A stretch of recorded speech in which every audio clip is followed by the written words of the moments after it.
Hola, soy Rodrigo Mena González, profesor de algunas asignaturas de lógica en la Universidad de Santiago, y esta es la séptima sesión de un curso de lógica de 8 sesiones que se está transmitiendo a través de las plataformas de la Universidad de Santiago eh, por en celebración, digamos, de la Semana de la Lógica de este año.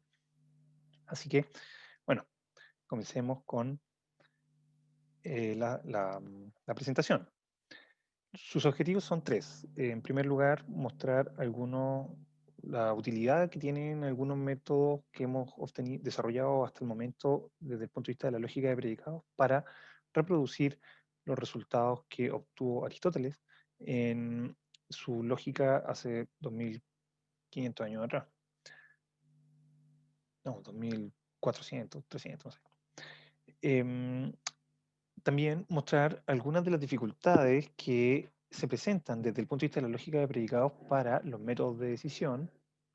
Y por último, mostrar un método de deducción particular para la lógica clásica de predicados, que es el de las deducciones naturales de Jensen. Comencemos. La lógica clásica de predicados. Uno de los resultados realmente interesantes del que se han obtenido durante el siglo XX, que es muy bello también, es que nos permite representar los resultados de Aristóteles en el lenguaje de L1 y confirmar algunas de sus intuiciones lógicas, cuestión que es bastante loable desde el punto de vista de que Aristóteles las desarrolló careciendo del instrumental formal que nosotros disponemos hoy y del aparato matemático que empleamos para efectuar nuestro desarrollo en lógica. Entonces, eso muestra un poco como el gran avance que el propio Aristóteles, o que se produjo en tiempos de Aristóteles, en esta materia.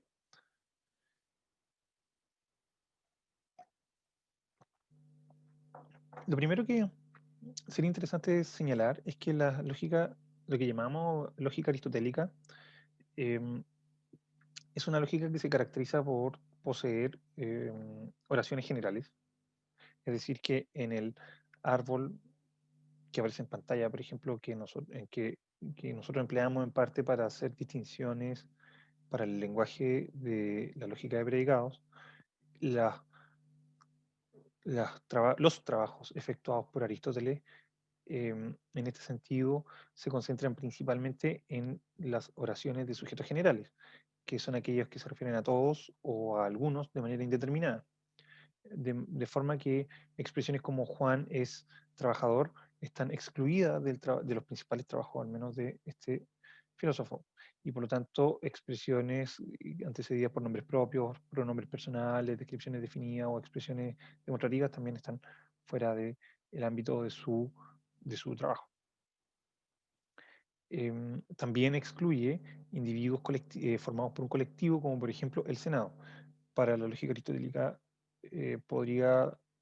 podríamos hablar de todos los senadores o de algunos senadores, pero en ningún caso del Senado, puesto que correspondería en cierto modo a un sujeto singular. La lógica aristotélica también toma oraciones que se pueden distinguir o identificar por cópulas positivas o negativas. Las cópulas, en este caso, son, como lo hemos indicado antes en los módulos anteriores, em, empleando el condicional para el cuantificador universal y el, la conjunción para el cuantificador existencial. Y consideramos las cópulas positivas como aquellas que carecen de cualquier negación y como cópulas negativas a aquellas que poseen una negación en el segundo predicado de la expresión, en la segunda función predicativa de la expresión. También es una lógica de predicados no analizables. Esto significa que la tradición aristotélica básicamente se ocupó solo de formas elementales de predicación, de, de funciones predicativas de un solo argumento. Y por lo tanto excluye relaciones y también excluye en particular la predicación de la identidad. Por ejemplo, las expresiones de la lógica aristotélica son como las que aparecen en 1 y 2, pero no es capaz de representar eh, una expresión como tres, en que se vinculan a dos individuos, como Napoleón y el hecho de ser emperador francés. El emperador francés es una descripción definida que apunta a un individuo que es idéntico al individuo que está referido por el nombre Napoleón. Eso es ignorado por la lógica aristotélica, este tipo de relaciones. Habíamos dicho además que los nombres, los individuos específicos, los nombres de individuos específicos habían sido descartados del inicio, puesto que se refería solamente a oraciones generales. Según lo que comenta Lucas Six en su texto sobre la lógica aristotélica desde el punto de vista moderno, la, esto podría, se discute acerca de si esto es consecuencia de la influencia de Platón en él, desde el punto de vista de considerar más importantes las ideas que los individuos como contingentes. Pero eh, eso en realidad no, hacer disquisiciones de ese tipo en realidad son aunque pueden ser una explicación plausible acerca de por qué solo se trata de una lógica de oraciones generales, nos saca un poco del curso de la exposición. Bien, claro, expresiones que suponen, expresiones que son más sutiles en cuanto al uso de la identidad también son excluidas. Por ejemplo, quien ayuda a Julio ayuda a un asesino, primero posee también un individuo específico, pero tampoco es representable por las fórmulas que Napoleón, o mejor dicho, por las oraciones que Napoleón empleó para desarrollar su lógica, puesto que apenas podríamos representar, probablemente alguien ayuda a Julio o alguien ayuda a un asesino, o alguien ayuda a alguien y alguien ayuda a asesinos, pero no existe la posibilidad de indicar que el asesino y la persona que se ayuda es lo mismo, la misma persona. Em, Tampoco emplea otras formas de predicación un poco más complejas, como por ejemplo lo sería todos los gatos son pequeños y simpáticos. Claro, la lógica aristotélica podría decir todos los gatos son pequeños y todos los gatos son simpáticos, pero difícilmente podría decir todos los gatos son pequeños y simpáticos. Y que ya tiene una forma diferente. Y además también tampoco podría decir, por ejemplo, todos los gatos son pequeños o simpáticos, sino que sería todos los gatos son pequeños o todos los gatos son simpáticos.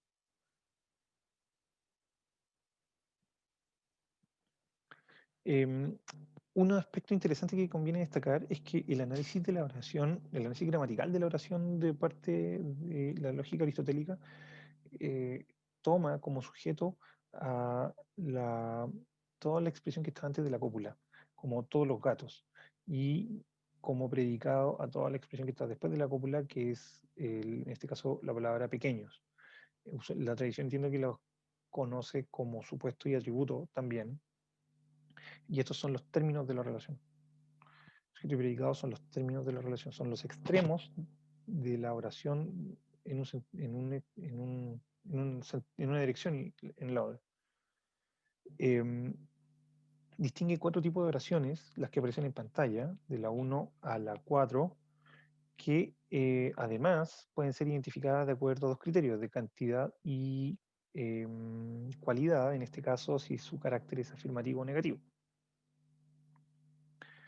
La número 1 es universal afirmativa, el carácter universal está determinado por la partícula todos y el carácter particular está determinado por la partícula algunos. Carácter afirmativo por el tipo, por la cópula. La cópula es afirmativa, la expresión es, en tanto que la cópula negativa es la expresión no es o no son, dependiendo de cómo se exprese la oración, si en plural o en singular. Un aspecto interesante de la lógica, o sea, del desarrollo quizás de la lógica aristotélica tiene que ver con que fueron aparentemente los lógicos escolásticos quienes asociaron la noción de atributo al de clase y la noción de cópula al de una relación de pertenencia, y entendiendo clase como un conjunto de individuos que detentan un determinado atributo o cualidad y que podríamos considerar nosotros como el conjunto de individuos que, que posee una interpretación en la cual es verdadera la fórmula, función proposicional respectiva, por ejemplo, f de x. Ahora, esta asociación entre clases y atributos es probablemente una que facilita la noción de la consideración, la noción de extensión del atributo cuando es asociado o tomado en una oración. Por ejemplo, cuando decimos todos los gatos son pequeños, estamos hablando de todos los gatos. Estamos refiriéndonos al atributo o al supuesto gato en toda su extensión, refiriéndonos a todos los gatos. Pero cuando decimos que son pequeños, la palabra pequeño no está aludiendo a todos los seres pequeños. Simplemente estamos aludiendo a el hecho de ser pequeño, no a todos los seres pequeños. No, la expresión uno dice todos los gatos son pequeños, no están diciendo que todos los gatos son todos los objetos pequeños o los individuos o seres pequeños. En ese sentido, podemos decir que la palabra gato ha sido tomada en toda su extensión, o el término gato ha sido tomado en toda su extensión, pero el término pequeño no. Esto después impacta nuestros métodos de valoración de la validez del trabajo, o sea, de las oraciones aristotélicas. Un punto que es un poco discutible es que todavía, pero afirmado por algunos autores, es que Aristóteles adoptaría las operaciones que nosotros en los módulos anteriores identificamos como leyes de intercambio del cuantificador, que son aquellas equivalencias en que es posible sustituir un cuantificador universal por un cuantificador existencial, dependiendo del número y la posición de las negaciones que presente el primero y el segundo. Las que aparecen en pantalla ya las hemos visto. El punto es que estas leyes de intercambio del cuantificador han dado lugar a lo que el propio Aristóteles, entiendo, desarrolló como cuadros de oposición. Los cuadros de oposición son estos diagramas en los que se representan distintas relaciones entre oraciones categóricas dependiendo de su cualidad y su cantidad. Las oraciones que aparecen en la parte superior del cuadro son aquellas de una cantidad universal y en la sección inferior la de una cantidad particular. Y a la izquierda del cuadro las que tienen una cualidad afirmativa y las de la derecha una cualidad negativa. Las relaciones que establece este cuadro son las siguientes. La contrariedad entre la universal afirmativa y la universal negativa, es decir, si todo es F, su relación contraria es nada es F, la de subordinación que es de arriba hacia abajo, y según la cual si todo es F, hay un F, o si nada es F, no hay no Fs. Ahora, las relaciones de contrariedad contradictorias son aquellas en que tomando uno de estos términos un valor verdadero, el otro tiene que tomar el valor opuesto falso. En cualquiera de los dos casos, cualquiera sea que adopte el valor verdadero, la otra tiene que adoptar el valor falso. Lo mismo en este sentido. En el caso de las contrarias, se dice que no pueden ser las dos verdaderas al mismo tiempo, pero pueden ser las dos falsas. En el caso de la subcontrariedad, no pueden ser las dos falsas al mismo tiempo, pero pueden ser verdaderas. Y que la verdad baja y que la falsedad sube. Sí, veamos, si todo es falso, por ejemplo, si F la tomáramos por ser bueno, si todo es bueno, entonces la contraria es nada es bueno. Obviamente no pueden ser ambas verdaderas. Pero si hay algunas cosas buenas y algunas cosas malas, entonces sería falso que todo sería bueno y también sería falso que nada sería bueno. Por lo tanto, ambas pueden ser al mismo tiempo falsas. La verdad baja porque si todo es falso, hay algo falso. Aquí se muestra de forma bastante patente que hay un supuesto de parte de la lógica aristotélica de que no pueden haber predicados que carezcan de algún individuo al cual puedan ser atribuidos. Lo vamos a ver en el siguiente cuadro, que es un cuadro que tiene lugar a partir del cuadro simple anterior. Este se llama cuadro de oposición complejo, en que tenemos expresiones categóricas. Todo FG, ningún FG, hay Fs que son Gs y hay Fs que no son Gs. Este cuadro, supuestamente respecto a estas oraciones categóricas, existirían las mismas relaciones que para el cuadro anterior. Sin embargo, estas relaciones fallan si ponemos en duda el supuesto establecido en el cuadro anterior por Aristóteles. Decíamos que si habían predicados que carecían de algún individuo al cual puedan ser atribuidos, ocurre que, por ejemplo, si no hay Fs, este condicional sería verdadero. Sería verdadero. La relación de contradicción se mantiene porque, dado que esta se trata de aquí tenemos una conjunción, que no haya Fs, que no hay, si no hay individuos a los cuales podamos decir que son Fs, decir que hay Fs es falso. Por lo tanto, esta conjunción es falsa. El antecedente de este falso hace a esta expresión entera verdadera y el conjunto acá falso hace a toda esta conjunción falsa. Se mantiene la relación de contradictoriedad, de contradicción. Pero falla la de contrariedad, puesto que también acá formalizamos el ningún FG o todo F es no G, puesto que también posee un antecedente falso.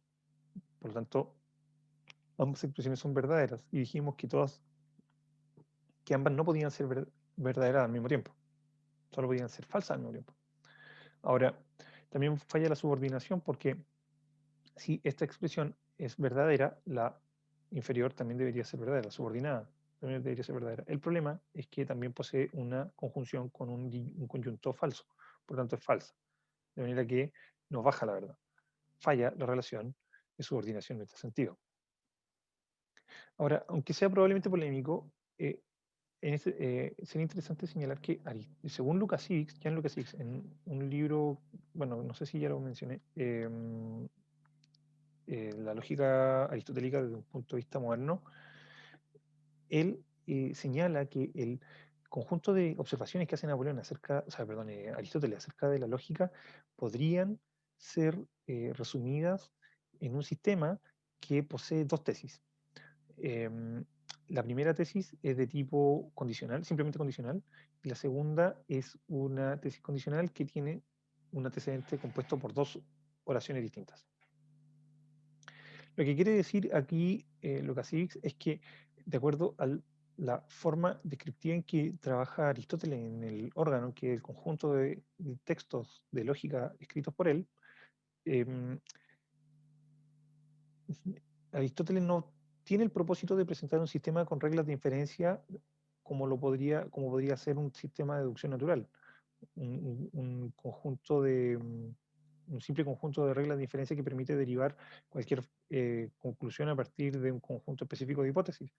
Lo que hace Aristóteles en realidad es describir ciertas oraciones condicionales que serían siempre verdaderas, como por ejemplo, si todos los hombres son mortales, o sea, si todos los hombres son mortales y todos los mortales son simpáticos, todos los hombres son simpáticos, sería entonces todos los hombres son simpáticos y no, por lo tanto, todos los hombres son simpáticos. Carece del propósito o del carácter performativo que se le reconoce al proceso o el proceso inferencial, de manera de que no es posible separar en este contexto lo que nosotros usualmente consideramos conclusión, por ejemplo, en un silogismo, con lo que nosotros consideramos usualmente premisas del silogismo. Simplemente establece Aristóteles una relación de condicionalidad que él estima que es válida y que la tradición ha mostrado también que lo es. O sea, el desarrollo moderno de la lógica ha mostrado también que lo es. Bien, el primer tipo de tesis es el de las inferencias inmediatas, que consiste en una obtención de una conclusión en la tradición inferencial, en la interpretación inferencial, mejor dicho, de la lógica aristotélica, la obtención de una conclusión a partir de una única premisa anterior. En realidad, dijimos, sería una relación condicional en la cual que es válida, puesto que el consecuente y el antecedente adquieren ciertas fórmulas específicas dentro del conjunto de fórmulas disponibles por las oraciones categóricas. En este caso,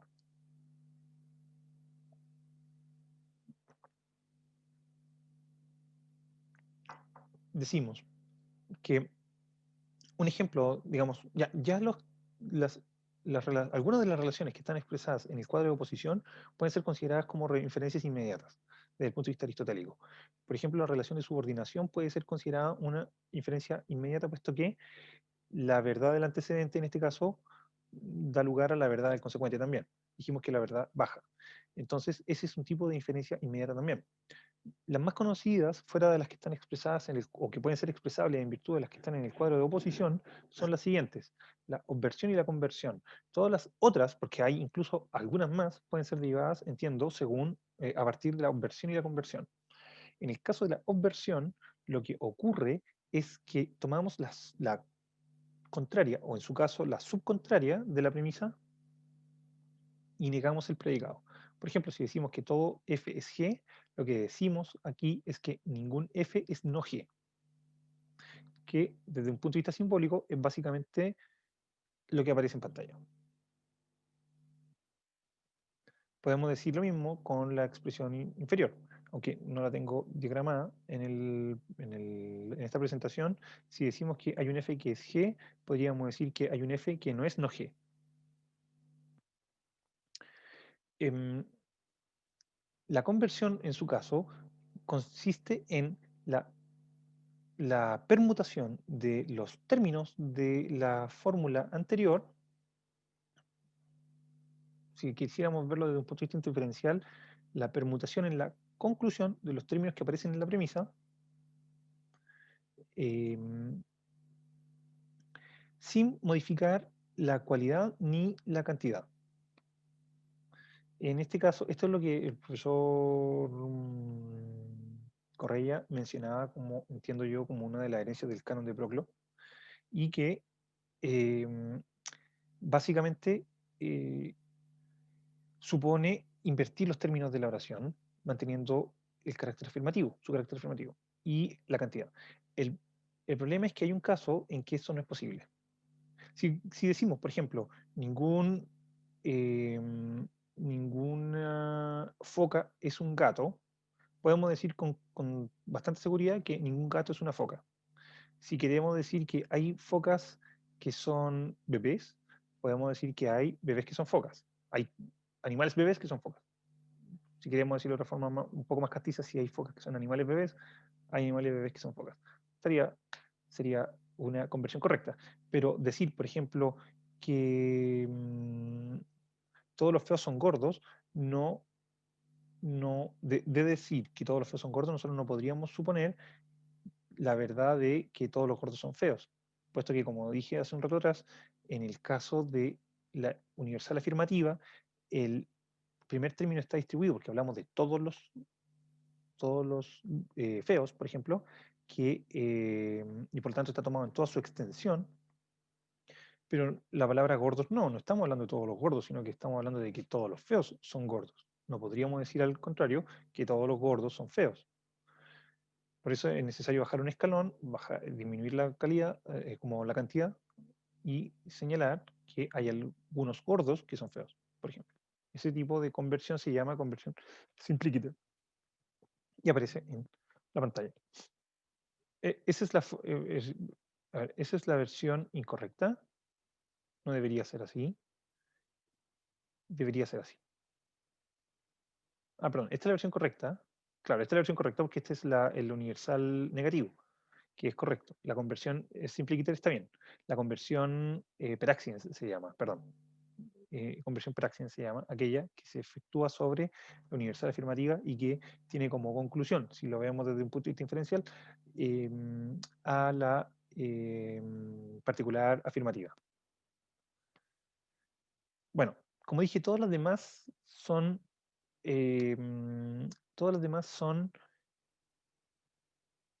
eh, derivables, porque hay varias más, que en este momento no recuerdo, tienen nombres un poco extraños. Em, Todas las demás son derivables a partir de la obversa y la conversa, y esto puede ser resumido en la tabla que aparece en la pantalla. Acá la letra S, hoy no, acá aparece no aparece tan claramente la negación, pero acá la letra S representa el primer término, la cópula está representada por la misma letra que corresponde a la oración respectiva, pero en minúscula, y el segundo término está representado con la mayúscula siguiente, que cuando está negado tiene una capucha encima. El problema es que acá apenas se ve. Lamento este hecho porque en verdad debería verse aquí, por ejemplo, la P debería tener una capucha, un acento, una especie de acento circunflejo extendido por toda la P. Aquí aparece apenas un punto. Bueno, este cuadro aparece en un texto de Susan Stevin, que es una introducción a la lógica que es bastante útil para entender este tipo de operaciones y que lo recomiendo bastante. Ha sido publicado en el Fondo de Cultura Económica hace muchos años, eh, mm, pero es súper útil para ver este punto. Las tesis del segundo punto del segundo tipo son las que nosotros llamamos silogismo aristotélico. Em, Como dije, no se trataba, según Lukasiewicz, no se trataba de una, de la forma tradicional en que nosotros comprendemos los silogismos en nuestra cultura popular. Por ejemplo, el caso A, decimos que todos los hombres son mortales, Sócrates es hombre, por lo tanto Sócrates es mortal. Probablemente el silogismo más conocido en la historia no es exactamente un silogismo aristotélico, puesto que posee incluso un individuo específico como un término, y esto está excluido de la lógica aristotélica oficialmente, digamos. Y en el caso, según Lukasiewicz, eh, que tiene un texto bastante claro en este punto, los silogismos aristotélicos adoptaban más bien la forma que aparece en la letra B. Si A es predicado de todos los B y B es predicado de todos los C, entonces A es predicado de todos los C. La tradición ha invertido y ha simplificado esta redacción, pero aquí se puede notar la diferencia desde el punto de vista inferencial. El ejemplo A decimos por lo tanto y en el ejemplo B decimos simplemente entonces. Entonces, esta organización en realidad es simplemente esquemática, pero no tiene un carácter inferencial. Bueno, los silogismos aristotélicos dan lugar a 64 combinaciones distintas de expresiones categóricas distribuidas en tres premisas. 64. De la, de la combinación acuérdense que la expresión A representa, o el acrónimo A representa a las oraciones categóricas universales afirmativas. Todos los hombres son feos. La E representa a la universal negativa, como por ejemplo, ningún hombre es feo. Y la I representa a la particular afirmativa, como hay hombres feos. Y la O representa a la particular negativa, como hay hombres que no son feos. Bueno, de acuerdo, de tres oraciones de conjuntos de tres oraciones de este tipo, hay 64 posibles. Y a estos 64 tipos se les llama modos, que se pueden distribuir a su vez en cuatro figuras distintas según la posición de lo que se llama término medio en relación al término mayor y al término menor en la estructura del silogismo. Bien, llamamos las oraciones usualmente se ordenan o sea, los silogismos usualmente de una forma más o menos diagramática se ordenan de forma que la primera oración constituye la premisa mayor. La premisa mayor es la que tiene el término mayor, que es aquel que no se repite en las dos premisas, pero que constituye el predicado de la premisa, de la conclusión. El término mayor entonces se repite acá. Esta siempre entonces es la primera.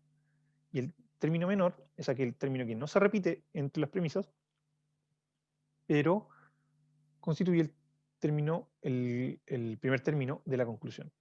El término medio es aquel que se repite en ambas premisas y es el que conecta desde un punto y que permite la interpretación inferencial en virtud casi de una suerte de transitividad entre las dos premisas. Esta es la primera figura, aquella en que el término medio aparece en la esquina superior izquierda y el otro término medio aparece en la esquina inferior derecha. Es la primera figura, esta es la segunda, esta es la tercera y esta es la cuarta. Acá hay un ejemplo de silogismo. Decimos que todos los pícaros son desconfiables, todos los gatos son pícaros, por lo tanto, desde el punto de vista inferencial, todos los gatos son desconfiables. ¿Qué figura? Primero, ¿qué modo es? Bueno, de partida, las tres fórmulas son universales afirmativas, así que su modo es AAA. Y su figura es la primera, puesto que los términos medios están en diagonal en la manera que aparece en la pantalla. De todas las posibles combinaciones, que son muchas, em, solo 19 son indiscutiblemente válidas.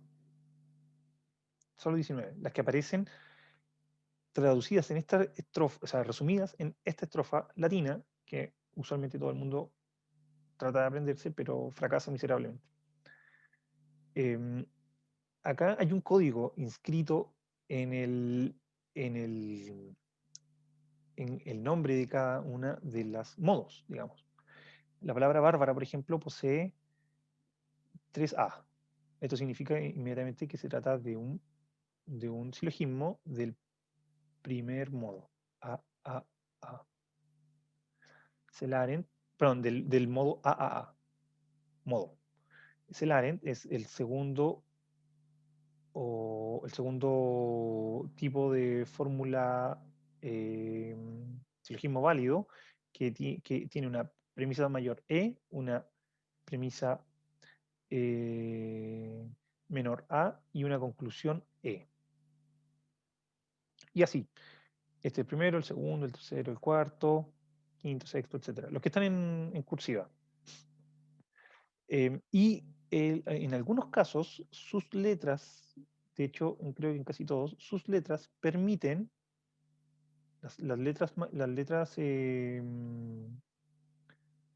las iniciales y algunas de las letras consonantes que aparecen en medio, que conectan cada uno de estos letras que representan los modos, muestran el tipo de operaciones que son necesarias para transformarlos en alguno de los modos de la en alguno de los modos válidos anteriores. Eso es. Hay que hacer ciertas modificaciones señaladas por la letra R o por la letra C respecto de la letra o la letra A para transformarlo después, por ejemplo, en un bárbara. En este caso, esta indica la fórmula a la cual puede ser transformada. Em, Bien, ese tipo de operaciones no las vamos a mostrar, pero es un ejercicio que uno puede hacer en clases de lógica y que es bastante entretenido para los estudiantes. Bien. Eh, Previas correcciones, también se pueden añadir otros más, que son como 5, si no me equivoco, 5 modos más que pueden ser añadidos si uno efectúa alguna operación adicional o si establece ciertas correcciones a ciertos supuestos que pueden establecerse en el conjunto de las premisas para reforzar lo que ellos quieren decir y lograr una fórmula completamente válida. Ahora, también la tradición ha identificado 6 reglas que permiten establecer si un silogismo es válido, las que aparecen en pantalla. Ustedes cuando tengan tiempo, pueden verlas con más detenimiento y ponerlas a prueba. Acá, por ejemplo, tenemos un bárbara de la segunda figura. Y un aspecto interesante es que es un silogismo inválido por la aplicación de una de estas reglas, que es precisamente la número 6, que es que el término medio debe estar distribuido en al menos una de sus premisas. Tiene que estar distribuido, es decir, tiene que estar tomado en toda su extensión. Como el término medio no está tomado en toda su extensión, mal podríamos suponer entonces que todos los primeros términos de cada premisa tienen la relación entre sí necesaria para afirmar la conclusión. Esto en todo caso lo pueden encontrar en varios textos de lógica que tratan de rescatar la tradición clásica y la tratan de mostrar eh, em, en, en términos modernos. Así que esto lo vamos a pasar. Un tema que se ha tratado en el curso o sea, en la jornada de la lógica, pero que no se ha mostrado en relación al resto de la lógica aristotélica, sino que ha sido tomado en cierta forma un poco, o sea, como de una manera un poco más em, estratégica para servir a otros propósitos argumentativos de parte de los expositores, es el de em, las representaciones a través de diagramas de Venn de los silogismos. En este caso, en este caso, em, empleamos dos círculos que están intersecados para indicar que para resumir las posibles combinaciones de casos en los que puedan estar involucradas S y P. Por ejemplo, si hay un S que es P, debería estar acá en el centro, en el lugar en que se intersecan todos los dos círculos. Si hay S que no son P, entonces debería estar en este lugar. Acá, por ejemplo, a la izquierda muestro cómo se representa todo G es D. Cuando decimos que todo G es D, la zona achurada representa que ahí no hay nada. Entonces, si todo G es D, lo único que puede quedar, lo único de G que queda eventualmente como útil es lo que está dentro de D. Lo que estamos diciendo, en cierto modo, es que todo lo que es G está dentro de D. No hay nada en G fuera de D. Cuando decimos, por ejemplo, que ningún G es D, lo que estamos diciendo es que la zona achurada no existe. Por lo tanto, no hay nada que sea común entre G y D. Si decimos que hay algún G que es D, lo que estamos diciendo es que hay un individuo que puede estar en esta área. Cuando tenemos un tercer predicado, como en este caso P, que el tercer predicado se dispone de esta manera de forma de que interseque a los otros dos círculos. Cuando decimos que hay algún G que es D, no sabemos, sin embargo, en qué posición exactamente queda el individuo. Puede ser un G que es D que no es P, o puede ser un G que es D que es P, en cuyo caso estaría en esta zona perteneciente a los tres círculos. Como no sabemos a cuál de ellos pertenece, usualmente lo interpretamos como una situación todavía indeterminada y ponemos la X entre las dos sobre la misma línea que separa estas dos áreas posibles. Entonces, cuando decimos algún G no es D, hacemos lo mismo. Decimos que hay Gs que no son Ds, están fuera del área de el predicado D. Por lo tanto, puede estar acá o puede estar acá, porque estas son las únicas dos áreas de G que están fuera de D. No sabemos si está solo en G o en en la porción de G que también está en P.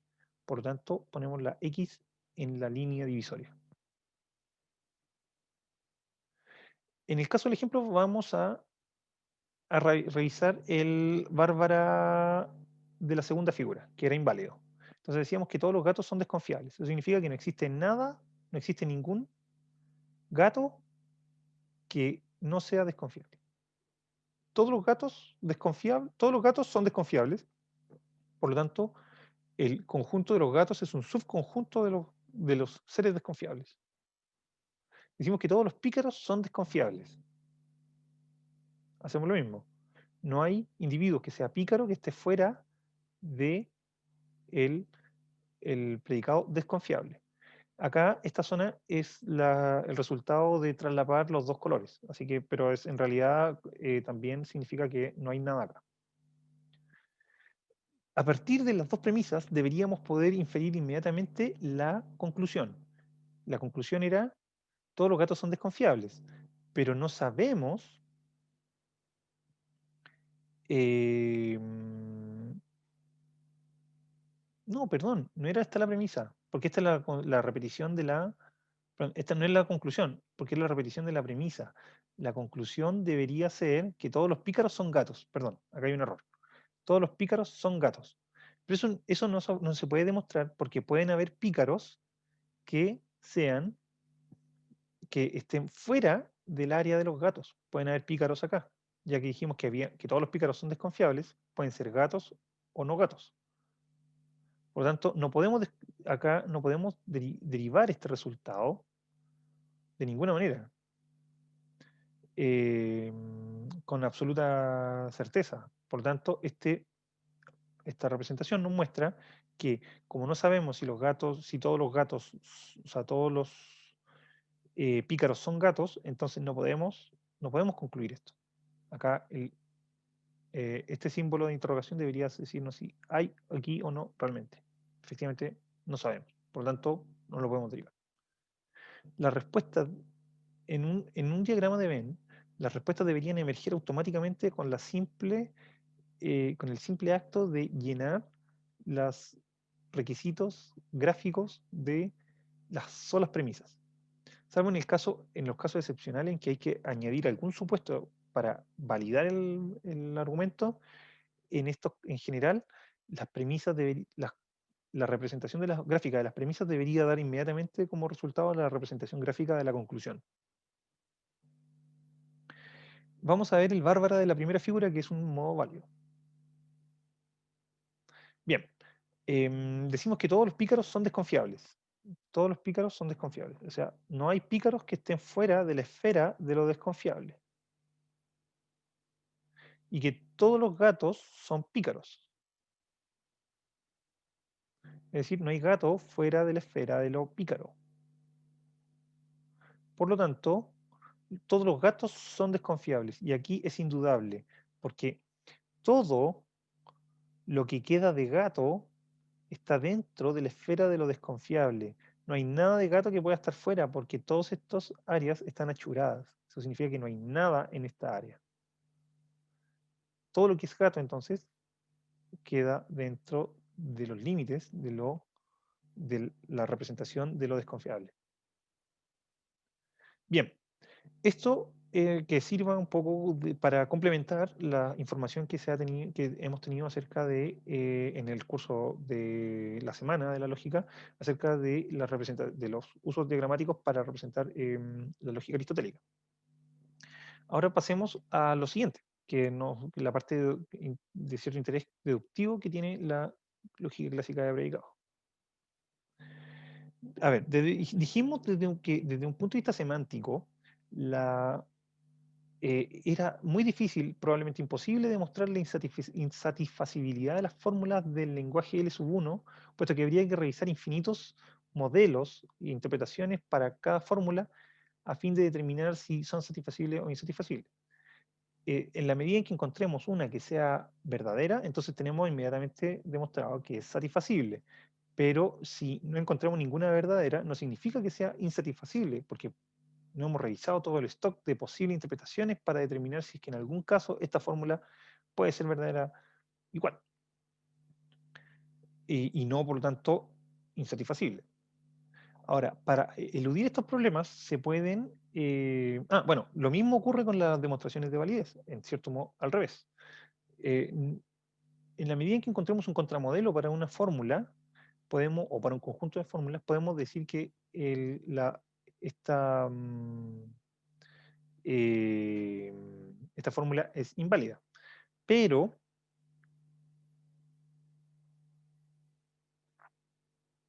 pero encontrar simplemente modelos para muchos modelos para una fórmula no significa que hemos agotado todo el campo posible de modelos que puedan eventualmente ser contramodelos de ella. Por lo tanto, las demostraciones de validez cambian. Para eludir este problema, lo que se hace es adoptar algunas soluciones parciales. En primer lugar, se ha podido determinar que para predicados monádicos, para fórmulas con predicados monádicos, hay un número mínimo que permite que hay un número mínimo de combinaciones de perdón, hay un número mínimo de individuos en el dominio que sirve para mostrar todo el resto de las posibles combinaciones de valores que podría adoptar la fórmula para dominios con un mayor número de individuos y por lo tanto determinar en general la validez de las mismas. El número de individuos es 2 elevado a n con n igual al número de miembros del dominio. Con eso agotamos todas las posibles combinaciones de individuos que requerimos para demostrar la validez para cualquier número de individuos. Si queremos, eventualmente, lo vimos en el módulo anterior, si queremos mostrar qué ocurre con menos individuos, puede cambiar nuestras consideraciones de validez pero exclusivamente referidas a dominios con menos individuos. No, no, esto no significa que consideremos a la validez como un concepto que es en todo caso relativo al número de individuos en el dominio, porque definimos validez usualmente como el caso en que para cualquier número de individuos, para todos los dominios, para todos los individuos, para todas las interpretaciones posibles, una fórmula siempre es verdadera. Ahí radica en parte la dificultad de determinar la validez. Entonces, solo in extremis, solo en un uso muy particular de la noción de validez, es que nosotros podemos relativizar ese concepto a el número de dominio específico. Quiero aclarar esto porque es probable que en el módulo anterior eso haya quedado un poco ambiguo.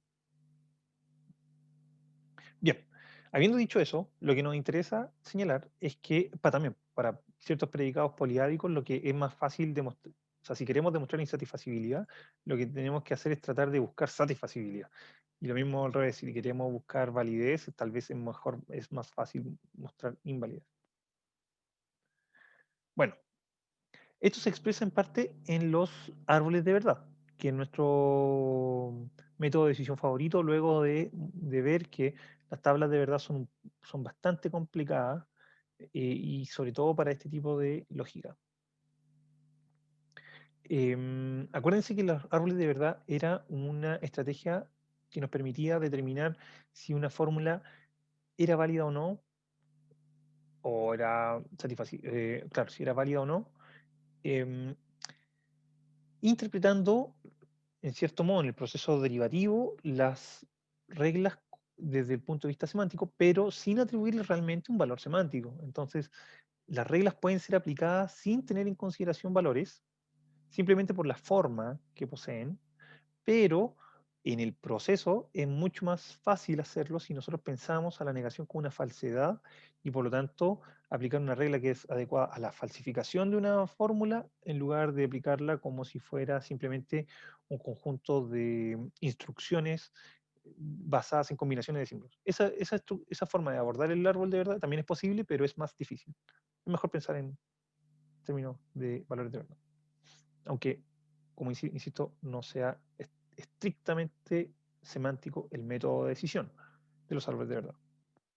Ahora decimos que lo primero que hacemos es emplear una suerte de estrategia de reducción al absurdo. Si queremos evaluar la validez de una fórmula, lo que hacemos es negar la fórmula, en primer lugar, considerándola como una lista inicial, y empezar a interpretar las reglas de acuerdo a eso, hasta llegar a contradicciones que nos permitan cerrar cada rama. Había una contradicción dentro de una rama cuando tenemos una fórmula alfa y una fórmula no alfa dentro de la misma rama. En este caso, la fórmula se cierra. Una fórmula válida, si queremos demostrar que una fórmula es válida, entonces en el desarrollo de las reglas tenemos que cerrar todas las ramas. Si queda alguna rama abierta, esa rama muestra un contramodelo que permite interpretar a esta fórmula como si fuera falsa. Eso lo dijimos también en la sesión 3, si mal no recuerdo. No, en la sesión 4.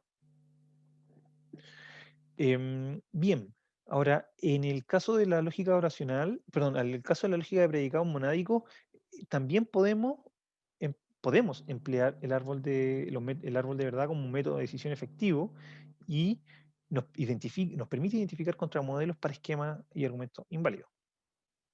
Acá están las reglas de los árboles de verdad que ya vimos en la sesión 4, así que no me detendré demasiado en esto.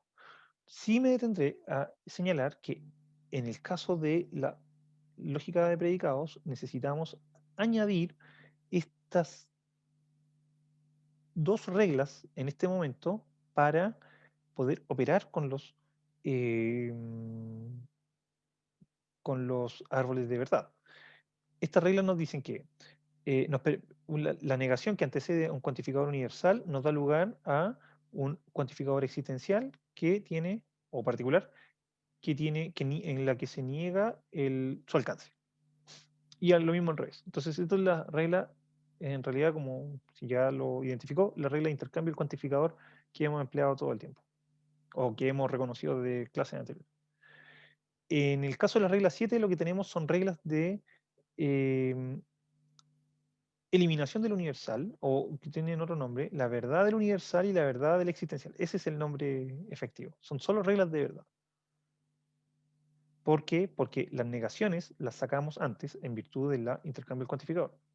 Entonces, la verdad del universal aquí debería ser BU y, perdón, para no confundirlas con claro, para no confundirlas con la regla la verdad del bicondicional, acá no podría ser VE. Claro, esa es la razón por la cual, ahora lo recuerdo, por la cual puse esta, esta, abreviación, que acá deberíamos entenderla como la eliminación del universal y la eliminación del existencial dentro de la rama del árbol. Entonces, cuando tenemos una fórmula cuantificada con un cuantificador universal, lo que hacemos es sustituir la x por una letra que ya esté presente, por un parámetro, por una constante, que ya esté presente en el desarrollo del árbol. Cuando queremos eliminar un existencial, lo que hacemos es introducir una nueva letra constante individual que no esté presente en el árbol aún. Cada vez que hagamos esto, vamos a ir introduciendo nuevos individuos, entonces, en nuestro stock de individuos establecido y teóricamente, vamos, en abstracto, en nuestro dominio. Entonces, claro, tratemos de verlo. Veamos, por ejemplo, qué ocurre con la expresión que aparece ahí, que dice que si para todo x es f o es g, entonces todo es f o todo es g. Comenzamos la realización del árbol, negamos la fórmula para considerar su lista inicial y luego interpretamos la falsedad del condicional que para hacer falsa esta fórmula nos exige tomar como verdadero el antecedente, pero como falso el consecuente. Por lo tanto, le añadimos una cuña para representar que esta es una fórmula que tiene que ser leída como falsa. Decir, ¿qué nos queda entonces? Seguir. Eh, la falsedad de una disyunción nos dice que los dos disyuntos tienen que ser, o sea, un disyunto es falso solamente cuando, perdón, claro, una disyunción es falsa cuando los dos disyuntos son falsos. Por lo tanto, ambas partículas tienen que bajar previamente negadas. Ahora, un aspecto interesante desde un punto de vista estratégico es que conviene siempre desarrollar el árbol primero eliminando todos los existenciales. Entonces, acá tenemos fórmulas negadas, la negación de un universal, que en virtud de la regla de intercambio cuantificador nos permite tener dos existenciales con su, eh,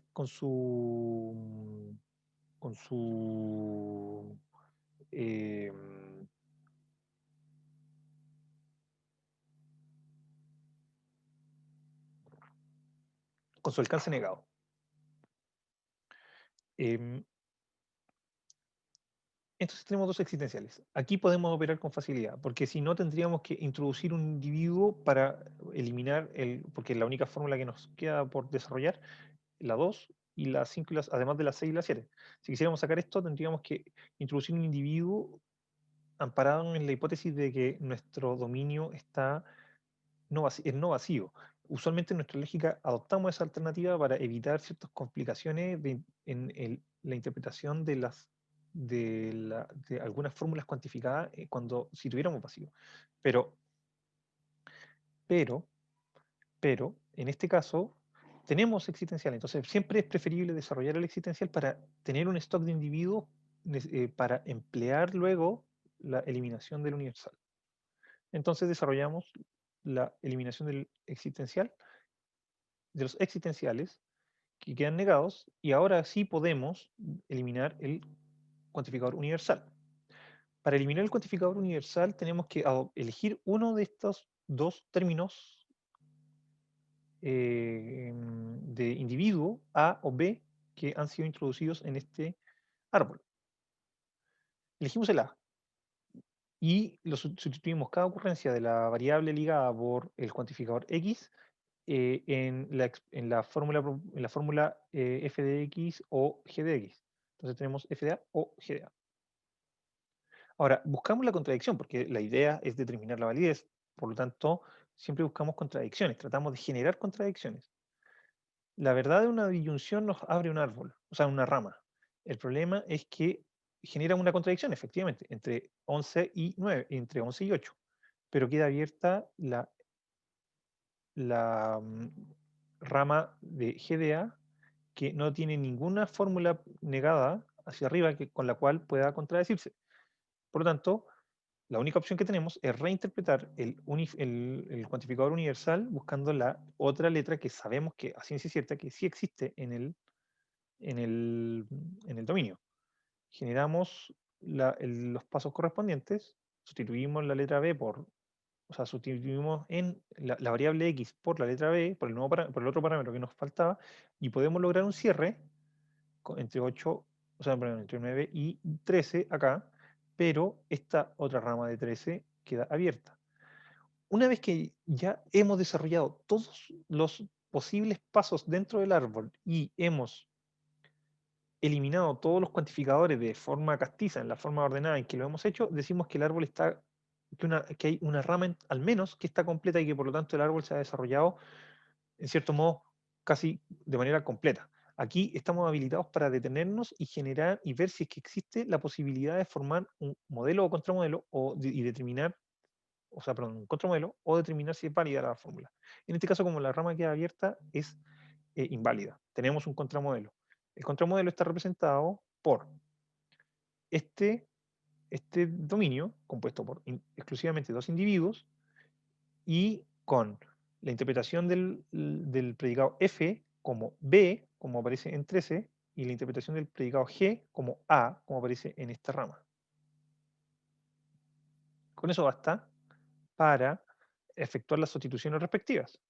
Si hacemos estas sustituciones, decimos que sustituimos la primera ocurrencia todas las ocurrencias de la variable ligada por el cuantificador universal, el primer cuantificador universal, lo que vamos a tener como antecedentes es f de b o g de b. Como f de b es, como b está en la interpretación de f, entonces este disyunto es verdadero, lo que hace verdadera a toda la disyunción, porque la disyunción es verdadera siempre que al menos uno de sus disyuntos sea verdadero. Pero en el caso del, del- del consecuente, tenemos que el cuantificador no tiene un alcance que vincule a ambas disyuntos. Cada disyunto está por separado. Por lo tanto, podemos atribuirle perfectamente letras de manera separada. Y lo que hacemos es precisamente buscar la contradicción, perdón, la falsedad en el consecuente. Entonces, atribuimos a F y B a G, sabiendo que no corresponden a las respectivas interpretaciones. Este disyunto entonces se vuelve falso y este disyunto también se vuelve falso. Por lo tanto, el consecuente entero se vuelve falso, como aparece acá. Lo que muestra que esta fórmula es falsa en este, en este, mm, en este modelo y por lo tanto estamos habilitados para decir que hay al menos una interpretación que hace falso este modelo, por lo tanto este modelo es inválido, no es válido para todos los posibles modelos que se puedan formular de esta fórmula. En este sentido, esta fórmula, por lo tanto, es inválida. Claro. Em, hay predicados, cuando cuando empleamos predicados poliádicos, sin embargo, es decir, predicados que toman más de un argumento y que por lo tanto representan relaciones, podemos encontrar árboles infinitos. Si analizamos, por ejemplo, la fórmula que está en la pantalla y hacemos su lista inicial anteponiéndole la negación, interpretamos luego el consecuente como si fuera falso, por lo tanto el antecedente es verdadero y el consecuente es falso, anteponiéndole nuevamente una negación, llegamos a un punto en que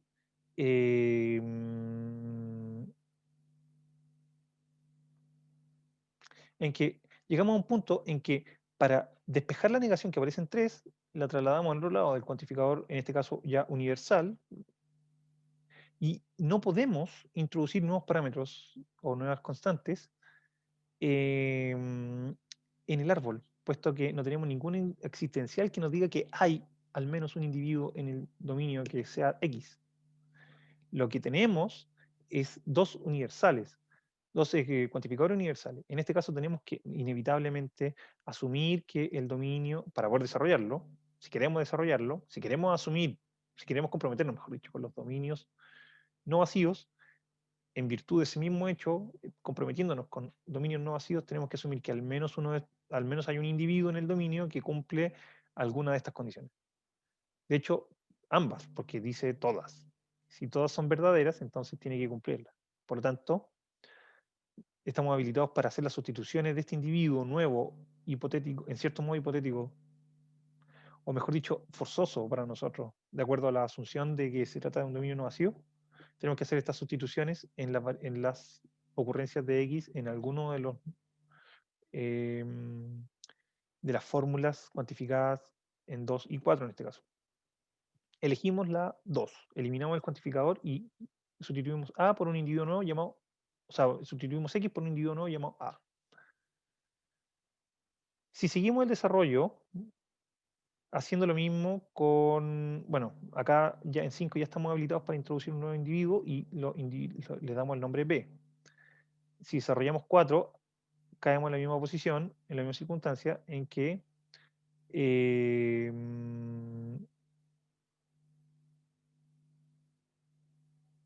esta es la especificación universal de 4.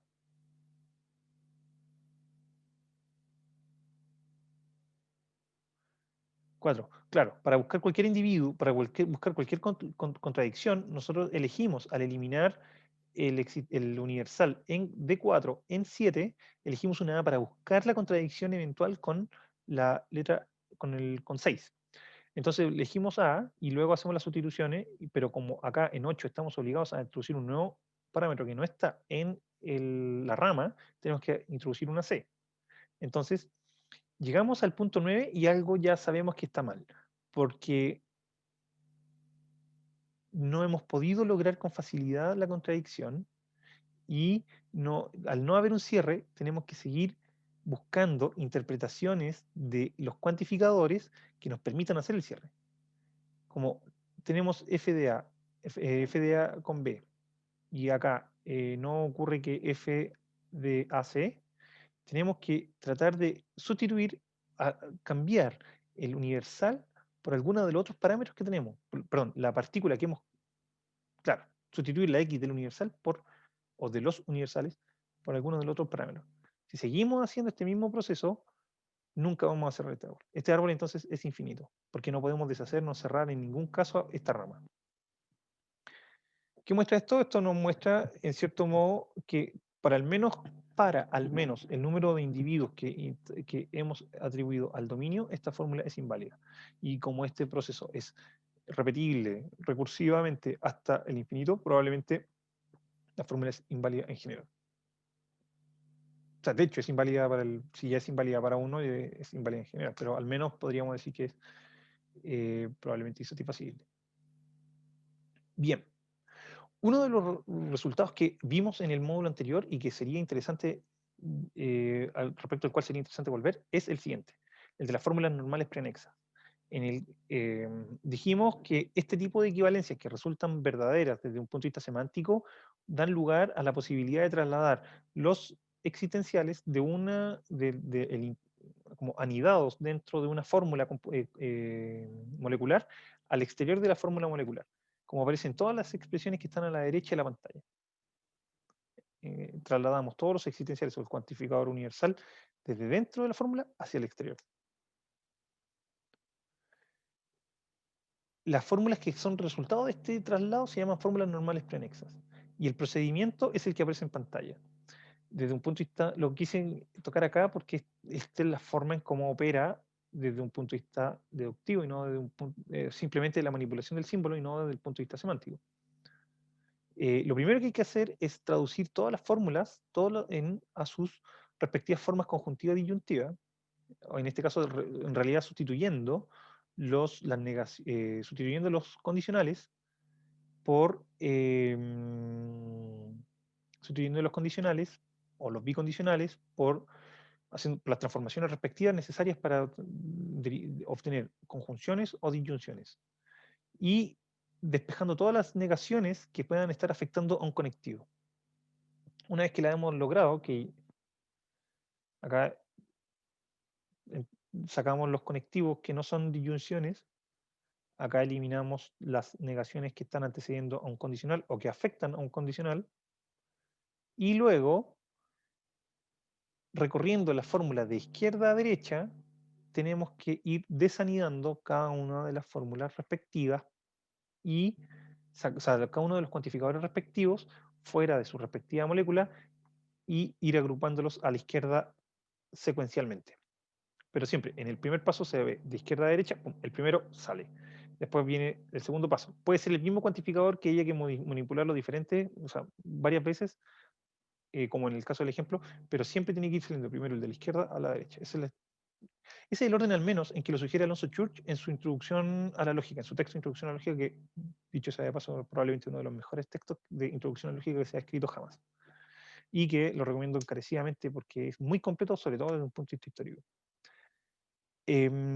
Bien, el árbol, a ver, cuando incluimos en L1 el símbolo de identidad, cuando lo hicimos en el módulo 5, lo que nos comprometimos inmediatamente a tener que darle un cierto valor en nuestra lógica. Por lo tanto, no solo tendríamos que dar una cláusula semántica que nos permite interpretarlo, sino que también necesitamos una cláusula, o sea, reglas para nuestros métodos de decisión o deductivos que nos permitan manipular este símbolo de identidad.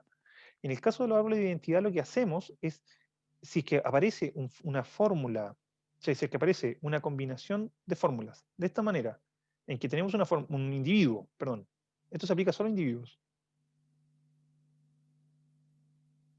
Ah, no, perdón, perdón, me estoy confundiendo con las deducciones. En este caso, el símbolo de identidad eh, requiere que si aparece una fórmula alfa y aparece una identidad entre alfa y beta, que usualmente son entre individuos, porque los individuos son idénticos uno al otro, lo que se puede hacer es, lo que se tiene que hacer si es que aparece este individuo y una identidad, es que sustituir en alfa, o sea, en beta, en la rama, en el nodo siguiente, bajo la rama, la misma fórmula alfa, sustituyendo cada ocurrencia de alfa por la ocurrencia de beta, y lo mismo al revés. Y hay que añadir además una causal de cierre del árbol que consiste en que el árbol se cierra si obtenemos la negación de una identidad que se representa usualmente de esta manera. Pero también se puede representar así o se puede representar de ambas formas independientemente.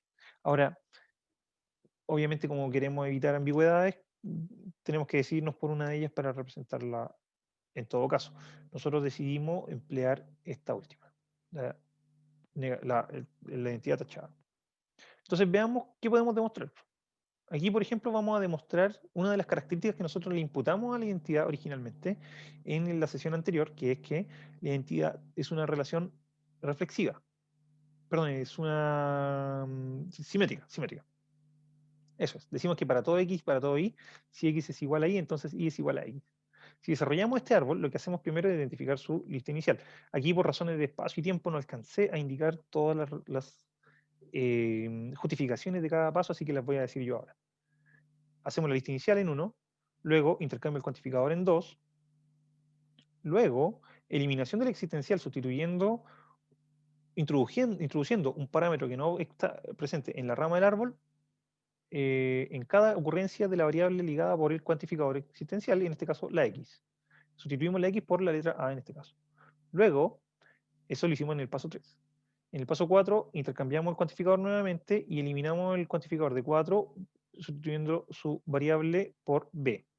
Y tenemos la negación de un condicional en 5, que se interpreta como el antecedente, como falso, por lo tanto, exclusivamente en el proceso deductivo, y para entender más o menos qué es lo que estamos haciendo con facilidad, de una manera un poco heurística quizá, tomamos el antecedente como, verdad, como si fuera verdadero y el consecuente como si fuera falso, por lo tanto lo tachamos, la identidad. Ahora, tenemos que A es igual a B y que B es distinto a A. Como tenemos la regla, la verdad de la identidad acá, nos habilita a sustituir en la regla en la fórmula que queramos, en este caso alfa está acá, sustituimos, gracias a la identidad de 6 sustituimos A por B, porque es igual. Por lo tanto, nos queda que tenemos que B es distinto de B, lo que es un absurdo, por lo tanto nos obliga a cerrar el árbol. Esta fórmula, entonces, es correcta para la identidad, para el símbolo de identidad, y es, por lo tanto, válida en la lógica que adopte la identidad y la interprete de esta manera. Bien, para empezar el cierre, digamos, de acuerdo a Alonso Church, la forma más fácil de construir, vamos a pasar a los métodos de deducción en la lógica de predicado. La forma más fácil de construir bases deductivas para la lógica de predicados consiste en añadir ciertos axiomas a las bases deductivas que ya conocíamos del cálculo proposicional. Acá tenemos el cálculo, acá tenemos la base deductiva del cálculo proposicional, sus axiomas, reglas de inferencia y sus definiciones. Una cosa interesante que no había mencionado probablemente antes es que llamamos cálculo a el conjunto de eh, a las bases al conjunto del lenguaje unido a una base deductiva sin interpretación. Entonces, nosotros no, aquí no vamos a tener que hacer referencia a valores, a supuestos valores de verdad en ninguna cosa. Simplemente, al presentar un cálculo, lo único que nosotros decimos es es adoptar un lenguaje, en este caso el sub 1, y además adoptar esta base deductiva que simplemente constituyen reglas de manipulación de símbolos y, y ciertas fórmulas que nosotros consideramos válidas, o sea, adecuadas para nuestros propósitos, que pueden ser cualquiera, para este efecto. En este caso, nuestros propósitos consisten obviamente en tratar de captar nuestras intuiciones acerca de relaciones de inferencia válidas en el lenguaje del sub 1. Por lo tanto, adoptamos, o en este caso, o sea, en el caso de pantalla, es la lógica proposicional todavía, pero adoptamos, ese es nuestro propósito. Se han formado sistemas lógicos, cálculos lógicos para distintos propósitos. Y abandonando algunos de estos axiomas, adoptando otros nuevos, o sencillamente no sustituyéndolos por cualquier otra cosa. O sea, por cualquier otro axioma. Hay un número importante de sistemas lógicos, así que esto es solo uno de ellos. De manera que el cálculo que nosotros estamos formulando ahora es probable que no coincida exactamente con todas nuestras, o sea, con lo que nosotros nos proponemos. Se ha demostrado en todo caso que sí coincide. Y voy a tratar de hacer una demostración, de mostrarlo cómo se hace muy simplemente en el último módulo de este curso respecto de un sistema específico de manipulación de símbolos, que es el de los árboles de verdad. En ese caso voy a seguir la introducción a la lógica de Greg Restall, que es un excelente libro que también recomiendo para quienes quieran iniciarse en estas materias, que está en inglés, pero es excelente, súper bueno y habla de muchos temas muy interesantes. Bien, entonces, a esta base proposicional de la lógica clásica proposicional, que llamamos, este es usualmente el sistema de principio de matemática diseñado por Whitehead y Russell el año 1911. En este sistema, tomamos este sistema tal cual y añadimos este axioma, el axioma que le llamamos LSP01, lógica clásica proposicional de predicados, perdón, 01, y que tiene una restricción que dice que si este axioma dice que si todo x es alfa, entonces beta, em, tenemos que considerar que beta tiene que ser una fórmula bien forma exactamente igual a alfa, salvo por el hecho de que sustituye cada ocurrencia de x por una constante o por una variable de individuo. Acá es interesante decirlo. En todo caso lo tenía previsto para decirlo más adelante, pero en el caso de las, en el caso de la teoría de la demostración, usualmente empleamos fórmulas que son funciones proposicionales sin cuantificadores. Son f de x, que desde el punto de vista semántico son imposibles de evaluar, desde el punto de vista demostrativo son inevitables para realizar demostraciones. Eh, y tienen además ciertas propiedades que nos permiten hacer efectivamente demostraciones, como interpretar de cierto modo los cuantificadores que nos permiten hacer demostraciones correctamente. Entonces, en ese sentido, los sistemas simbólicos de repente los cálculos, los sistemas de cálculo lógico pueden diferir de las intuiciones como semánticas que nosotros podríamos llegar a tener de ellas. Bien, ese es el primer axioma. Y la explicación de esta restricción es que consiste en que queremos evitar que ocurra lo que aparece acá. A ver, aquí dice que la idea es operar, es como, este axioma lo que nos permite hacer es como una suerte de instanciación universal en una misma fórmula, y que nosotros, si tenemos un teorema universal, nos podríamos separar a través de un modus ponens, pero en general esta es la expresión de la relación lógica que existe, que es una relación de condicionalidad entre un universal y su especificación universal, una instanciación universal. Ese es el nombre que recibe las reglas en las cuales nosotros sustituimos, o las operaciones por las cuales sustituimos la variable ligada por el cuantificador universal, la sustituimos por algún otro símbolo respectivo de sujeto, que puede ser constante o variable. Entonces, esto está bien. Esto está bien. El problema es que si nosotros tomamos esta restricción, o sea, si no tomamos esta restricción en cuenta, es decir, que hay que cambiar eh, mm, eh, la variable en este sentido. Ah, perdón, tenemos que tener esta restricción que no la había mencionado acá, perdón, que es que esta restricción solamente puede tener lugar entre variables, entre ocurrencias libres de X, entre ocurrencias libres de X. Por ejemplo, si no tuviéramos en cuenta esto, la fórmula que aparece acá,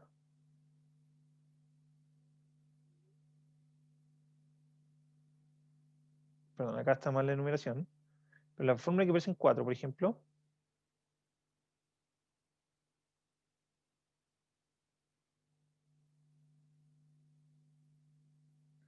la fórmula que aparece en 4 nos dice que si sustituimos esta X por la misma variable que ya está ligada en el antecedente, que ya está ligada, que es la letra Y, si la sustituimos si esta X la sustituimos por esta Y en el consecuente, que ya está ligado, lo que nos queda es que estamos haciendo una generalización ilegítima. Supongamos que F significa gordo y G significa, perdón, F significa feo y G significa gordo. Acá dice que para todo X hay un Y, tal que si X es feo, entonces Y es gordo. Para todo feo hay un gordo. Entonces, acá nos dice, hay un feo que es gordo. No necesariamente. No es necesario que el feo sea gordo. Si para todo feo hay un gordo, bien podría ocurrir que feos y gordos sean diferentes. De manera que estén por pareja, además. Entonces, que no necesariamente vamos a suponer que hay un individuo que cumple las dos características, que es ser feo y gordo. Que si es feo, entonces es gordo. Entonces, este es una muestra de cómo desafiar esta restricción puede dar lugar a errores de razonamiento. Acá está la demostración con las letras pintadas. Y la regla de inferencia que añadimos es la que aparece en LSP02, que es que si tenemos un teorema, una fórmula condicional que es teoremática, que ya la hemos derivado antes, por lo tanto ya la encontramos aceptable dentro de nuestro sistema, entonces podemos antecederle el consecuente con un generalizador. con un cuantificador universal. Con el propósito de que, si lo vamos a hacer así, X no debe ocurrir libre en alfa, en el antecedente. Porque si fuera así, si tuviéramos un teorema de esta forma y quisiéramos introducir el cuantificador universal, lo que estaríamos diciendo es que, acá estamos diciendo que sea X feo, entonces X es gordo. Lo estamos tomando, porque aquí estamos tomando una variable oracional, no le puedo dar un nombre, solamente estoy diciendo sea X feo, entonces X es gordo. Diciendo eso, entonces estamos diciendo que si aplicáramos esta regla, diríamos que sea siendo X feo, entonces todos son gordos, lo que es incorrecto. Estaríamos suponiendo que la gordura se le aplica uniformemente a todos los individuos simplemente por el hecho de que X es F, lo que no es correcto, digamos. Ahora, sí podríamos hacer esta operación si hemos demostrado que siendo cualquier individuo, o sea, siendo XF, si es verdad que siendo XF, entonces siendo YG, todos los G son gordos, porque en realidad como estamos adoptando una variable acá, no nos estamos refiriendo a ningún individuo en particular. Entonces, lógicamente derivamos el hecho, si lógicamente derivamos el hecho de esta relación entre feos y gordos, entonces perfectamente podríamos suponer que se le podría aplicar a todos los gordos, porque lo hemos derivado antes lógicamente. Bien. Em, bueno, hay distintos conjuntos de reglas que pueden sustituir las anteriores, las dos anteriores. Por ejemplo, se puede sustituir la regla de LCP02 por este axioma tomado con esta regla de diferencia, con esta restricción en el axioma, y se puede restringir por este conjunto, que es o sea, tomando esta regla y tomando estos dos axiomas. No es tan difícil mostrar que son equivalentes, pero no lo voy a hacer por falta de tiempo. Ahora, para simplificar, en todo caso, una estrategia que si usted quiere entrar al mundo de las demostraciones axiomáticas, una estrategia que siempre se utiliza es tomar el cálculo proposicional, todos los axiomas del cálculo proposicional como si a fardo cerrado, perdón, todos los teoremas del cálculo proposicional a fardo cerrado. Entonces, cada vez que uno necesite emplear una fórmula específica en el proceso deductivo, uno simplemente entra con el teorema que sea necesario, siempre que lo pueda identificar en el cálculo proposicional, obviamente. Y por último, emplear los conjuntos de teoremas y reglas de inferencia que ya se han demostrado antes para poder simplificar las fórmulas, las demostraciones siguientes, porque para evitar tener que demostrar 2 o 3 veces un mismo teorema para lograr llegar a un resultado específico. Eso es absurdo. Estos son los teoremas más usados. Aquí nótese que destaqué en rojo los que ya habíamos usado antes, que eran el 0,3 y el 0,6, que ya están mencionados antes, que pueden sustituir los axiomas anteriores. Así que ahí olvidé corregir la enumeración, así que me disculpo por eso. Tenía que ser 11, 12 y así. Bien. Acá hay una demostración esta la hice hace un tiempo, esta es la demostración de un teorema que es el 11, que es en realidad acá como cambié la enumeración, es el 0,3. Es el 0,3. Perdón, acá hay un error. Este es el teorema 0,3. Y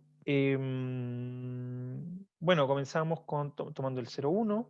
Acá no explicité las restricciones específicas porque nunca cambié en realidad de metavariables. Solo usé metavariables para demostrar este resultado porque la idea es que, a ver, en la lógica clásica de predicados lo que hacemos es tomar axiomas. Todos los axiomas que tomamos los tomamos usualmente como desde el punto de vista de como metavariables y por lo tanto representan a un conjunto infinito de instancias de sustitución de esa variable, de esa metavariable, y por lo tanto tenemos un conjunto infinito de axiomas. El propósito es evitar el proceso de sustitución, que es la otra alternativa, indicando cuál fue la fórmula y cuál fue el predicado o conjunto de predicados que sustituimos por qué fórmula porque eso es muy trabajoso y requiere harto detalle. Entonces, esta es la manera más simple y equivalente de formular una base deductiva. Entonces, como tomé metavariable, simplemente pude ignorar todas las reglas específicas que requiere cada aplicación de la axioma o reglas anteriores. Acá, por ejemplo, tomé todos los cálculos, o sea, todas las como operaciones de cálculo proposicional a fardo cerrado y las indiqué. No las indiqué en particular porque no tenía tiempo, pero acá están todas las menciones también de cuáles fueron los pasos que seguí para llegar a este resultado. No entro en detalles porque si no nos vamos a demorar mucho.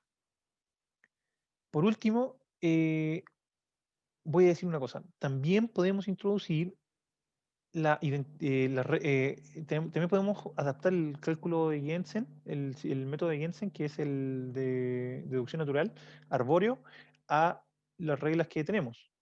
Estas son las reglas anteriores de Jensen, de la deducción natural tipo a la Jensen. Ya las expliqué. Estas son las reglas que ingresan ahora. Acá tenemos que podemos introducir un cuantificador universal sustituyendo cada ocurrencia de una variable, exclusivamente una variable, y en este caso en alfa, por la variable x, que es la que se encuentra ligada al cuantificador. Entonces, introducimos el cuantificador con su variable respectiva, sustituyendo esta variable por la que nosotros queremos generalizar en la expresión original. La eliminación es el proceso inverso. Eliminamos el cuantificador y por lo tanto podemos introducir una constante o una variable, por eso la reemplazamos por t, por un término en términos generales, por la variable que originalmente se encontraba ligada. Es lo mismo que hacemos en la introducción del existencial, pero acá lo que podemos hacer es sustituir cualquier término. No, bueno, lo mismo que en la eliminación, pero en el proceso inverso. Y la eliminación del existencial opera de una manera más o menos semejante a la eliminación de la disyunción, que ya lo vimos. Decimos que si hay un individuo alfa, entonces podemos suponer hipotéticamente la existencia, o más que suponer la existencia, es decir, que adoptar una variable, no constante, una variable de individuo como hipotética, sea y, entonces alfa. Si derivamos una determinada conclusión a partir de esto, podemos eventualmente derivar la eliminación del existencial en la forma de otra conclusión. Acá está la simbología y acá están las reglas que exigen, las restricciones que exige cada una. En el caso de la regla de introducción del universal, hay que decir una cosa. Decimos que tomamos, lo que sustituimos es una variable. Lo que hacemos es introducir un generalizador y estamos haciendo una generalización. No podemos decir, por ejemplo, que si Juan es feo, entonces todos son feos, porque eso es incorrecto. No podemos suponer que, de que el hecho de que Juan sea feo, todos son feos. Pero sí podemos decir que, sí podemos decir que si antes dijimos sea X tal cosa, como estamos refiriéndonos a una X indeterminadamente, estamos autorizados para poder generalizar este hecho si se cumple, o sea, porque estamos tomándolo de manera abstracta. Según Jan von Plato, en un texto que se llama Elements of Logical Reasoning, que es excelente, elementos de razonamiento lógico, se los recomiendo, para empezar a estudiar lógica es fantástico. Según Jan von Plato, en ese libro, resulta que este es un cambio en la interpretación del cuantificador. Para Tarski entendíamos que un cuantificador era verdadero cuando para cada individuo de un dominio y para cada función de asignación de variable, este individuo, a ver, la fórmula específica era verdadera si tomábamos este individuo en lugar de la variable ligada. Entonces, para cada interpretación la fórmula era verdadera. Entonces estaba haciendo una suerte de interpretación objetual del cuantificador, de manera que lo hacía representar el conjunto de individuos de un dominio. Pero para Jensen, y también en entiendo que esto era así para Frege, el cuantificador universal lo que venía a representar era verdadero cuando la expresión sea X un triángulo, podía considerarse, por lo tanto, verdadera. Porque al tomar X como un triángulo cualquiera, estamos refiriéndonos a todos los triángulos.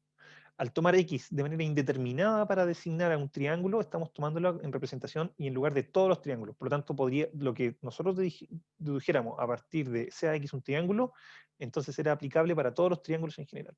Esto es un procedimiento típico en matemáticas. Entonces, la interpretación de Jensen y de Frege en este sentido es adecuada de esa manera, pero no es exactamente simétrica con la noción de Tarski, de la interpretación del cuantificador. Ahora, esto es lo que está detrás de esta regla de interpretación del universal. Por lo tanto, no puede, cuando nosotros hacemos esta generalización, no puede haber ninguna ocurrencia libre del término Y en las premisas de la que depende la fórmula alfa.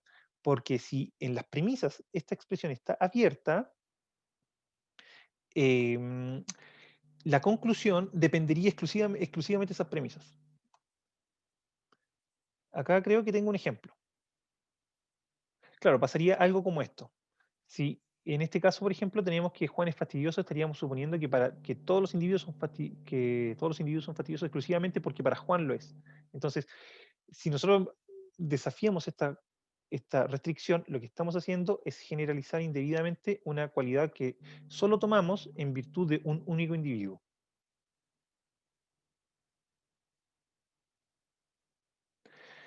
En el caso de la eliminación del universal, lo que hacemos es, la única restricción es que el término que sustituye a la fórmula que se encuentra ligada por el cuantificador no puede estar ligada en la conclusión del proceso inferencial, claro, en la conclusión del proceso inferencial, porque si está ligada podríamos dar lugar a generalizaciones también inapropiadas. Por ejemplo, si decimos que si reemplazamos a f por estar casado, estar casado con,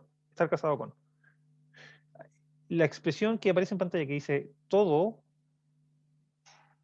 están casados con alguien, si nosotros reemplazamos, al eliminar el cuantificador universal, reemplazamos la X que está dentro de su alcance y que está ligada a este cuantificador, si reemplazamos la X por una fórmula, una variable que está ligada ya en la premisa y que por lo tanto va a estar ligada en la conclusión, vamos a estar diciendo que, por ejemplo, hay alguien que está casado consigo mismo, que es absurdo.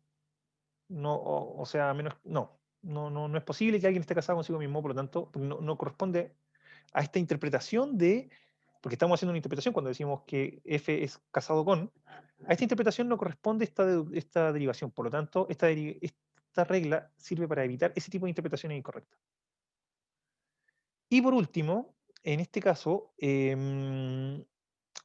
también hay una restricción a la regla de eliminación del existencial, porque no pueden haber términos libres en las asunciones que hemos tomado, ni en la fórmula que derivamos, ni en otras asunciones, porque si llegara a ocurrir algo así, lo que podríamos hacer es hacer una derivación como la que aparece en pantalla. Si nosotros consideramos que eh, acá hay, acá hay un error, esto no es Juan, esto no es Juan, aquí hay un error, esto no está correcto acá, porque estamos hablando simplemente de ser fastidioso. Esto es un error, esto ignórenlo. Acá debería ser es fastidioso. Si tenemos esta operación y si partimos de la premisa de que hay un individuo que es fastidioso y decimos sea X fastidioso, si no tenemos esta regla, podemos derivar para todo X, o sea, todos son fastidiosos, porque esto es una derivación válida de acuerdo a la regla anterior. Dado que esta es una variable de individuo, podemos generalizarla. Sea X fastidioso, por lo tanto, todos son fastidiosos. Y si esta es nuestra conclusión, esta podría ser la conclusión de la eliminación y eliminar el existencial. Podríamos decir que todos son fastidiosos debido a que esta es nuestra conclusión. Por lo tanto, no estaríamos haciendo una generalización, obviamente, incorrecta. Para evitar este tipo de generalizaciones se establece esta restricción. Bueno, acá entonces, para mostrar los resultados concurrentes, hice la demostración del teorema 11. Entonces, como les dije, la técnica siempre es partir de abajo hacia arriba hasta el momento en que no se pueda subir más y después buscar la forma de bajar organizando las combinaciones de inferencias que podrían hacer para llegar al resultado específico que haga que la punta del árbol coincida con, con el tronco del árbol. Entonces decimos que lo que queremos demostrar en la primera parte del condicional, del bicondicional, entonces el condicional que va en esta dirección, en el sentido de izquierda a derecha, y tomamos el consecuente, la última operación la última regla que aplicamos fue la introducción de un condicional, por lo tanto esto se toma como hipótesis en el desarrollo del árbol arriba. Después seguimos viendo que en un nuevo condicional hacemos lo mismo con este antecedente, arriba como hipótesis, y tomamos el consecuente. El consecuente es una fórmula general, por lo tanto la última regla que aplicamos antes de esto fue la introducción de un universal.